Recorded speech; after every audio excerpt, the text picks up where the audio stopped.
Good evening friends. आज के lecture में हम डिस्कस करेंगे एक क्वेश्चंस है। इस क्वेश्चंस को बेसिकली हम डिस्कस इसलिए कर रहे हैं कि इससे कुछ कंक्लूजन निकलेंगे, उसको हमें फाइनली लिखना है और उसको याद रखना है, इसलिए ये क्वेश्चंस हम डिस्कस कर रहे हैं। तो बेसिकली इसमें क्या करना है, हमें डिटर्मिनेंट निकालना है। तो डिटर्मिनेंट फाइंड करना हम अभी सिखाएंगे यहाँ पे। ओके, तो अगर कभी किसी मैट्रिक्स, ये 3x3 की मैट्रिक्स है, इसका हमें डिटर्मिनेंट फाइंड करना है। ओके, तो डिटर्मिनेंट फाइंड करना है तो सबसे पहले जो पहला एलिमेंट्स है उसको लिख लेंगे। मैं डायरेक्ट यहाँ लिखना सिखा रहा हूँ। सबसे पहले पहला एलिमेंट लिखेंगे, उसके बाद क्या करेंगे, ये पहला एलिमेंट लेने के बाद में ये एलिमेंट जो है इस रो में है और इस कॉलम में है, तो इन दोनों को हटाने के बाद में ये कितने एलिमेंट बचते हैं, ये वाले एलिमेंट्स बचेंगे 9 8 0 0। ओके, तो जो 9 8 और 0 0 बच रहे हैं इनका आपस में क्रॉस मल्टीप्लिकेशन करेंगे। इस तरीके से क्रॉस मल्टीप्लिकेशन करेंगे। सबसे पहले ऐसे मल्टीप्लाई करेंगे, उसके बाद इस तरीके से मल्टीप्लाई करेंगे। ये भी एक मेथड है कि हमेशा इस तरीके से, जैसे कि 4 हम बनाते हैं हिंदी में, इस तरीके से 4 बनाते हैं, तो इस तरीके से हमें हमेशा मल्टीप्लाई करना है इस तरीके से। तो उसके बाद क्या है, 2 लिखने के बाद में यहाँ पे मल्टीप्लाई करेंगे तो 9 इंटू 0 0, माइनस लगाएंगे, उसके बाद 0 इंटू 8 0।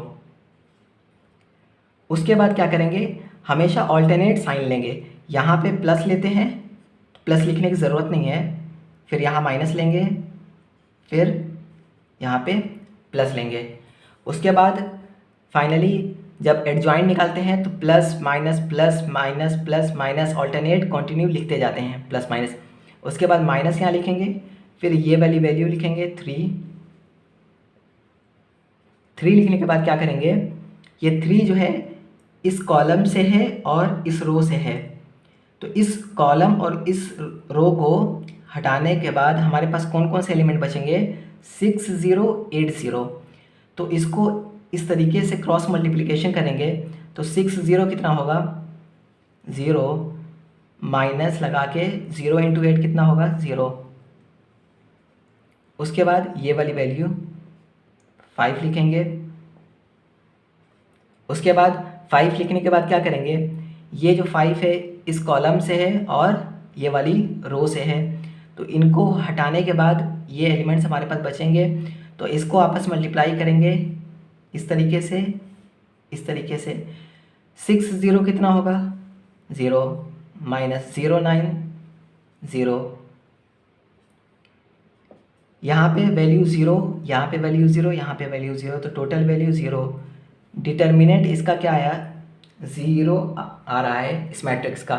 इससे कंक्लूज़न क्या है कि अगर किसी मैट्रिक्स के अंदर कोई रो के सारे एलिमेंट्स 0 हों या फिर किसी कॉलम के सारे एलिमेंट्स 0 हों तो उसका डिटर्मिनेंट हमेशा 0 मिलता है।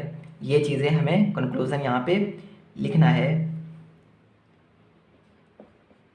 In a square matrix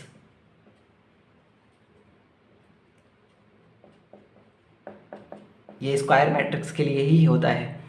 in a square matrix if each element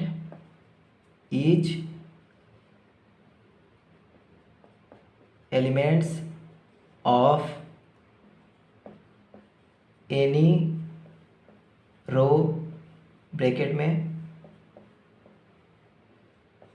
या रो का होगा या फिर कॉलम का, each element of any row या column is 0, then determinant of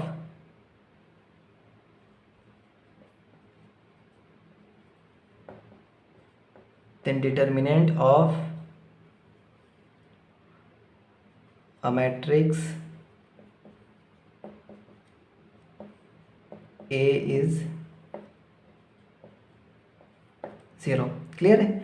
अगर किसी मैट्रिक्स के अंदर किसी रो के सारे एलिमेंट्स 0 हों या फिर किसी कॉलम के सारे एलिमेंट्स 0 हैं तो वो उसमें क्या होगा, उसका डिटर्मिनेंट 0 होगा। इन अ स्क्वायर मैट्रिक्स इसको भी ध्यान रखना है। In a square matrix if each elements of any row या column is 0 then determinant of a matrix A is 0।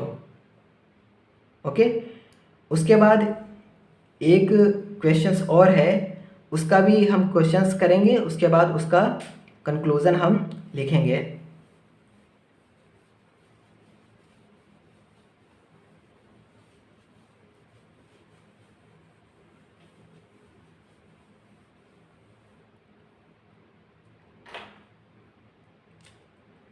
ये हमारे पास एक मैट्रिक्स है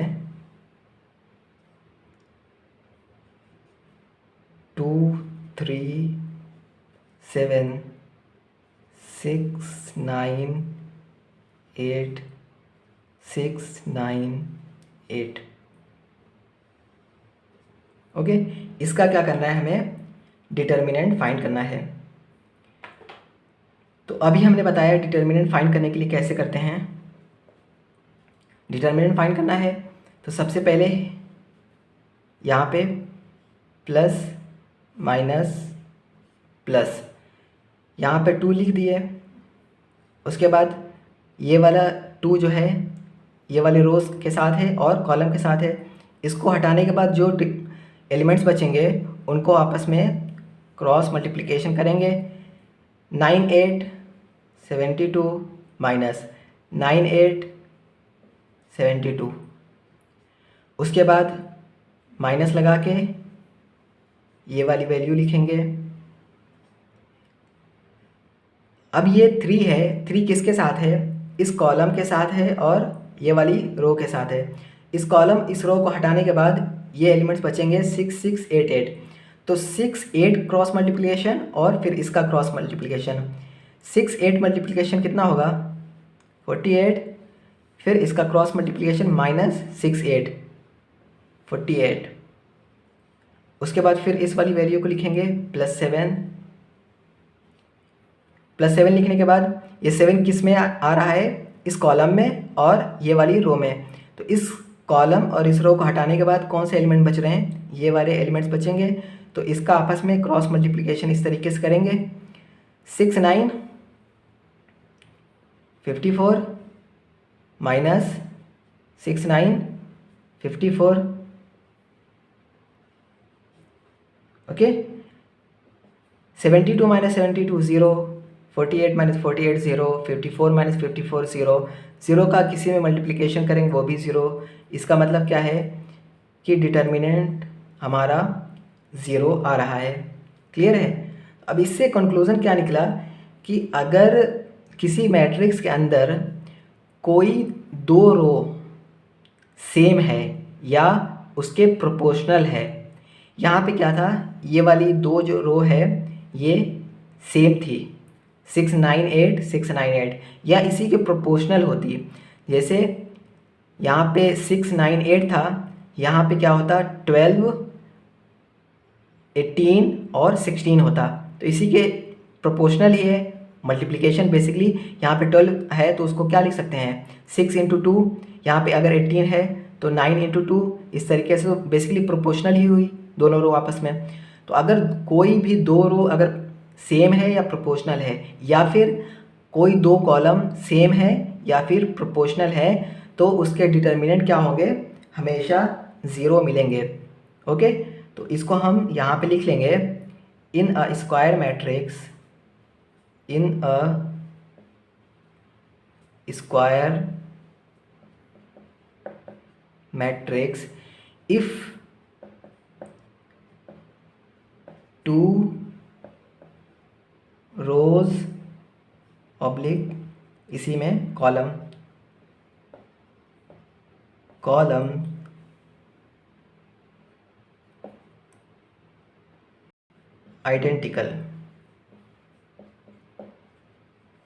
आइडेंटिकल या फिर क्या हो, प्रोपोर्शनल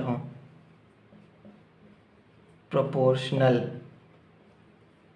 ओके, देन क्या होगा, then the value of its determinant is 0। Okay, अगर किसी मैट्रिक्स के अंदर, जो अभी इसके पहले क्वेश्चन बताया था, किसी मैट्रिक्स के अंदर किसी रो के सारे एलिमेंट्स 0 हों या फिर किसी कॉलम के सारे एलिमेंट्स 0 हों तब भी डिटर्मिनेंट 0 होता है। और अगर किसी मैट्रिक्स के अंदर 2 रो या 2 कॉलम सेम हों या फिर प्रोपोर्शनल हों तब भी उसका डिटर्मिनेंट 0 होता है। क्लियर है? तो आज के लिए इतना ही है। नेक्स्ट लेक्चर में हम कुछ कंक्लूज़न और देखेंगे स्क्वायर मैट्रिक्स पे ही। तो फिर मिलते हैं नेक्स्ट लेक्चर में। अगर वीडियो अच्छी लगे तो please like share and subscribe ज़रूर करें। Thank you.